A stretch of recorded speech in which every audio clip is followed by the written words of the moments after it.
I remember the last morning I still believed in my marriage. Megan sat across from me at our small kitchen table, sunlight streaming through the window, coffee steam rising between us. Everything looked perfect, but something in her eyes that day felt distant, like she was already somewhere else. I should have noticed. I should have asked. That was the morning before she told me we got married too young. 6 months later, she would be calling me from a place I never expected, begging for help I was not sure I could give. Before I tell you what happened next, I would love to know where you are watching from today. Drop your city in the comments below. And if you have ever trusted someone completely only to have them walk away, hit that like button. You are not alone in this. Make sure you are subscribed, because this story has a twist I did not see coming, and I lived it. Now let me take you back to where it all started to fall apart. Megan and I met at a community college in Austin, Texas. I was 20 years old, studying to become an industrial electrician. She was 19, working toward a business administration degree. Our paths crossed at a small coffee shop on campus. She dropped her books walking past my table, and I jumped up to help her pick them up. When our eyes met, she smiled, and I swear my heart stopped for a second. That was it. That was the beginning of everything. Our love story was simple. We did not have fancy dates or expensive gifts. We watched movies on my worn-out couch, made cheap dinners together, and spent weekends at Zilker Park, having picnics with sandwiches we packed ourselves. I worked night shifts at a warehouse to save money while going to school. Megan never complained. She told me once, sitting on a blanket under the Texas sun, that she would rather have me in a small apartment than anyone else in a mansion. I believed her. I held on to those words like a promise. After 2 years of dating, I proposed with a modest ring I had saved 6 months to buy. It was not a diamond. It was not expensive. But when I got down on one knee in her parents' backyard, she cried and said yes before I even finished asking. Our wedding was small, held in my parents' backyard in San Antonio. Just family and close friends. My mother made tamales. Her father gave a toast. We danced under string lights until midnight. It was not glamorous, but it was ours. It was real. The first years of marriage were good. We rented a small 2-bedroom apartment on the outskirts of Austin. I worked as an industrial electrician, pulling long hours but bringing home steady pay. Megan got a job as an administrative assistant at a small marketing firm. We were not rich, but we were comfortable. We cooked dinner together every night. On Saturdays, we walked through the farmer's market, picking out fresh vegetables and dreaming about the future. We had plans, big plans. We wanted to buy a house in 3 or 4 years. Megan talked about having kids once we were more stable. I started taking extra shifts, working overtime whenever I could, putting every spare dollar into our savings account. I was building something. We were building something. Or at least I thought we were. Around our 3rd year of marriage, things started to shift. Megan mentioned that an old friend from high school had reached out to her on social media. His name was Derek Lawson. She said they were just catching up, reconnecting like old classmates do. I did not think much of it. Everyone has old friends. I trusted her completely. I had no reason not to. But slowly I started noticing changes. Megan began paying more attention to her appearance, buying clothes that were nicer than what we usually budgeted for. She spent hours scrolling through Instagram, looking at pictures of luxury vacations and expensive homes. Sometimes she would sigh while looking around our apartment like the walls were closing in on her. When I asked if everything was okay, she always said she was fine, just tired, just stressed from work. The distance between us grew wider each week. She stopped being excited about our weekend plans. When I suggested a date night like we used to have, she would glance at her phone and say, maybe another time. Our conversations became shorter. She laughed at her phone screen more than she laughed with me. I started feeling like a stranger in my own home, like I was living with someone who was already halfway out the door. I tried to fix it. I really did. I planned a special dinner one night, cooked her favorite meal, set up candles on our small dining table. She came home, sat down, and spent the entire meal texting. When I asked who she was talking to, she said it was just work stuff. But I saw the way she smiled at her phone. That was not a work smile. That was something else. I just did not want to admit it to myself. The conversation that ended my marriage happened on a Sunday night. I came home after working an extra shift, exhausted but looking forward to a quiet evening. When I walked through the door, the apartment was dark except for the kitchen light. Megan was sitting at the table and there was a stack of papers in front of her. She did not look up when I came in. She just said, "We need to talk, Antonio." Her voice was flat, cold, like she was reading from a script she had rehearsed 100 times. I sat down across from her, my stomach already sinking. She told me we got married too young. She said she was only 21 when we exchanged vows and she did not know what she wanted back then.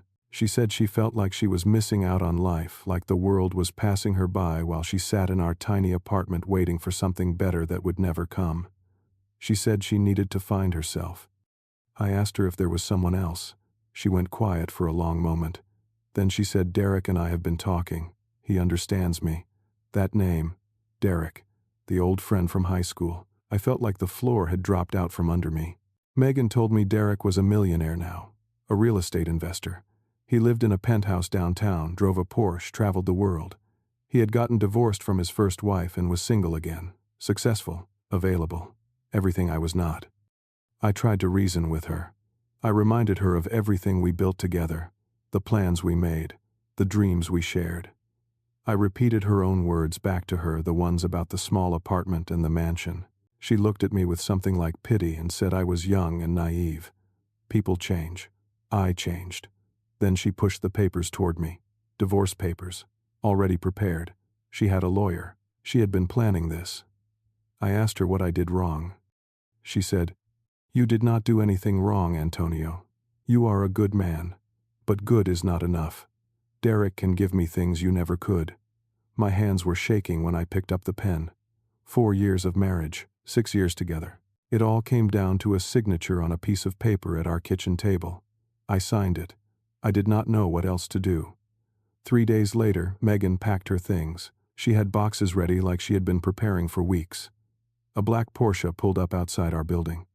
Derek did not even come up to the door. He just waited in the car. I watched from the window as Megan loaded her bags into the trunk. She did not look back at the apartment. She just got in the car and drove away. The first weeks after she left were the hardest. Our apartment felt enormous and suffocating at the same time. Her things were gone, but traces of her were everywhere. Her favorite mug still in the cabinet. The scent of her shampoo lingering on the pillow she left behind. I could not sleep in our bed anymore. I spent nights on the couch staring at the ceiling, wondering what I could have done differently. Work became impossible. I could not focus. I made mistakes I never would have made before. My supervisor pulled me aside after I almost caused an accident on the job site. He told me to take some time off. I did not argue. My best friend Marcus showed up at my door one evening.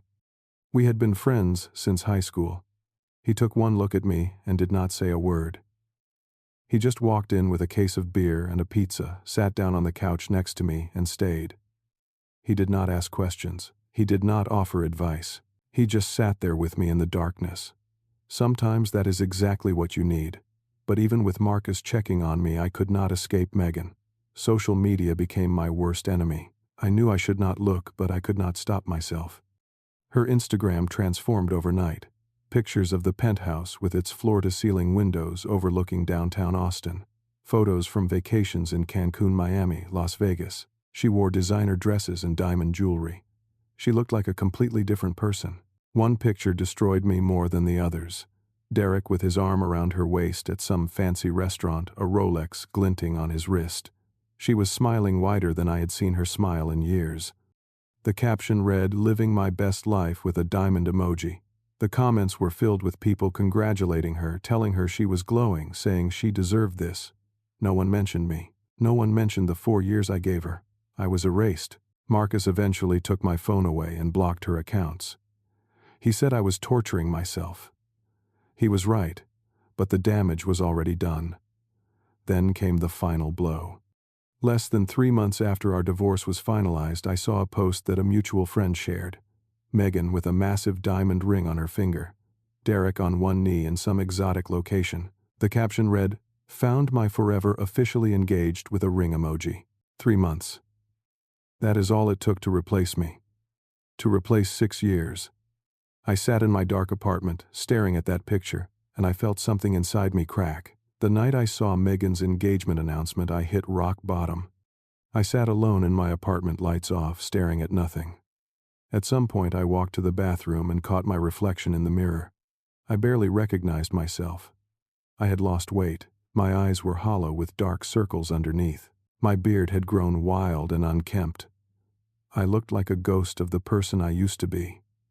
I stood there for a long time just staring.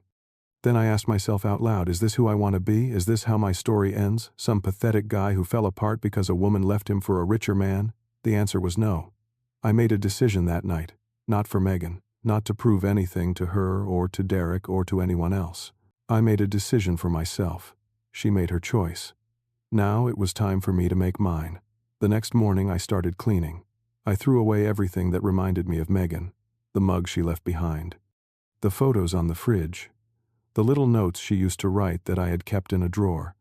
All of it went into a garbage bag. When I was done, the apartment felt emptier, but also lighter, like I could finally breathe. I went back to the gym for the first time in months. I could barely finish a workout, but I showed up. I signed up for an advanced certification course for industrial electricians. I threw myself into work, taking on extra projects just to stay busy. I told Marcus I was done letting this situation define me. He just nodded and said it was about time. Healing was not linear. There were still bad days, mornings when I woke up and felt the weight of everything pressing down on me. Nights when loneliness crept in and I wondered if I would ever feel whole again. But I kept going, one foot in front of the other, one day at a time. Months passed and my life started to take shape again. I finished my certification and got a promotion at work. My boss told me I had really stepped up, that he was impressed with my dedication. The extra money meant I could start saving again, working toward that house I had always dreamed of. The dream was not gone. It just looked different now. I met Teresa at work. She was a safety engineer on a big project I was assigned to. We started eating lunch together, just talking about work at first, then about life. She knew I had recently gone through a divorce. She did not push. She did not try to fix me. She was just kind, patient, real. I was not ready for anything serious, and she understood that. But having someone to talk to, someone who saw me as I was and did not expect anything more, meant everything. I started visiting my parents in San Antonio more often. My mother would cook my favorite meals and ask how I was really doing. My father would take me fishing and sit in comfortable silence with me on the boat. They never liked Megan, I found out later. They saw something I could not see. But they never said I told you so. They just welcomed me back with open arms and reminded me where I came from. Life was not perfect, but it was mine.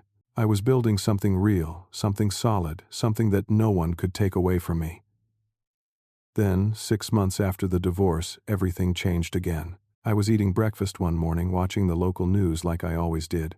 The anchor interrupted regular programming for breaking news. I looked up and saw a familiar face on the screen. Derek Lawson, being led out of a building in handcuffs. The headline read, "Austin real estate mogul arrested in massive fraud scheme." I turned up the volume, my coffee growing cold in my hand. The reporter explained that Derek had been running a Ponzi scheme for nearly 5 years. He had defrauded hundreds of investors out of more than $20 million. The real estate investments he bragged about did not exist. The properties were fake. The returns he promised were paid with money from new victims. The penthouse, the Porsche, the Rolex, the luxury vacations. All of it was built on stolen money. He was facing federal charges with a potential sentence of up to 20 years in prison. I sat there in silence, not knowing what to feel. I waited for the satisfaction to come, the sense of vindication, karma finally catching up. But it never arrived. I just felt empty, and maybe a little sad. Not for Derek. For Megan. For everything she threw away chasing an illusion. Marcus called me within minutes. He had seen the news too. He was practically shouting into the phone about karma being real. I just told him, yeah, I saw, and hung up. I needed time to process. 3 days later, my phone rang. A number I did not recognize. I answered, and a voice I had not heard in 6 months came through the speaker. "Antonio, it is Megan." Her voice was shaking. Nothing like the confident woman who had handed me divorce papers at our kitchen table. She told me she had no right to call. She said she knew that, but she had nowhere else to go. Derek's assets had been frozen by the federal government. She had been evicted from the penthouse. The cars were repossessed. The jewelry was evidence. She was left with nothing but the clothes on her back and a mountain of questions from investigators. Her own family had cut her off. They were furious about how she treated me, and they wanted nothing to do with the mess she had created. Her friends from the high life had vanished the moment Derek's empire crumbled. Fair-weather friends, it turned out. She was alone, completely alone. She started crying on the phone. She said she made a mistake, the biggest mistake of her life. She called herself stupid and naive. She said I was the only real thing she ever had. Then she asked if we could try again.